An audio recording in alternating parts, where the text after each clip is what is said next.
Cricket के मुअज़्ज़िज़ नाज़रीन, आपको इस वीडियो में खुश आमदीद कहते हैं। आपको अपडेट करते चले, पाकिस्तान के लिए बहुत बड़ी मुश्किलात सामने आ चुकी हैं। जी हाँ दोस्तों, वसीम अकरम और बाबर आजम के दरमियान जो कुछ तय पाया इस वीडियो में जान पाएंगे।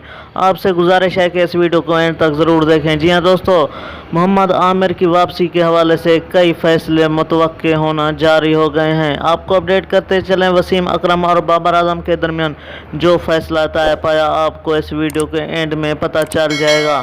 आपको अपडेट करते चलें, वसीम अकरम और मोहम्मद आमिर की वापसी के हवाले से जो कोच वसीम अकरम का कहना था बाबर आजम को कि मोहम्मद आमिर की वापसी टीम में हमारे लिए इज़्ज़त का बायस बन सकती है, क्योंकि ऐसे खिलाड़ी मौजूद नहीं हैं जो बॉलिंग कर सकें। वर्ल्ड कप के हवाले से वो एक तजर्बाकार बैट्समैन भी हैं और बॉलर भी हैं, जिसकी वजह से हमें ये कामयाबियाँ समेटने में मदद हासिल कर सकते हैं।